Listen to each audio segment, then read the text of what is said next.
Hello friends, and welcome back to It's Cocktail Time. Today we're going to learn to make another classic cocktail, the Orange Blossom. The Orange Blossom was created at some point in the 20s or 30s and was immortalized in the Waldorf Astoria cocktail book from 1935. So it's super old and really lovely. Very easy to make. What's in an Orange Blossom cocktail? Only 3 ingredients. We have gin, sweet vermouth, and orange juice. Very simple.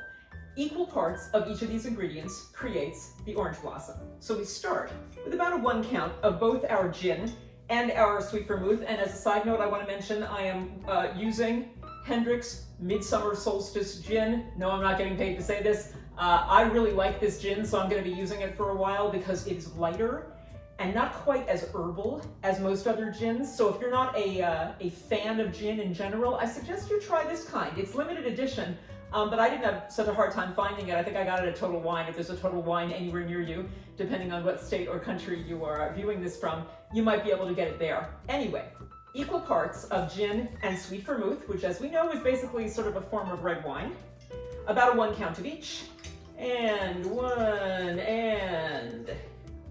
yum. And about the same amount of orange juice. 1, okay. We then shake this up. I actually have read a couple of different versions of this drink, and somebody else said stir it, but I don't think that you would stir this. Typically, I think a drink like this would be shaken. I'm shaking it. So we are done shaking, and it smells good. And when we are done, we are going to strain this drink into a chilled cocktail glass. Look at my new cocktail glasses. Aren't they pretty? Ooh, okay. Strain it in. There we have the Orange Blossom cocktail. We garnish this drink with a wedge of orange. What do we do with the wedge? We run it around the edge. We do a little squeeze to get a little bit of fresh orange flavor in there, and then we set it on the side. And there we have the Orange Blossom cocktail. Let's try it.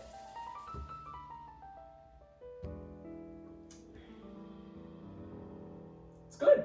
You know, I typically am not real fond of the idea of these things mixing. This doesn't sound to me like my kind of drink, but it's kind of subtle. Maybe the gin makes the difference. The type of gin that most people would use with this is a much drier, bolder gin, and maybe that would make it less palatable to me. I like the flavor of this. I will tell you there is a variation on this, which you will enjoy. It's the Orange Blossom number 2. The Orange Blossom number 2 actually does away with the sweet vermouth. So it's just, you ready for this? Gin and juice. Thank you, Snoop. Gin and juice. Anyway, this is the Orange Blossom number 1. Drink up, enjoy.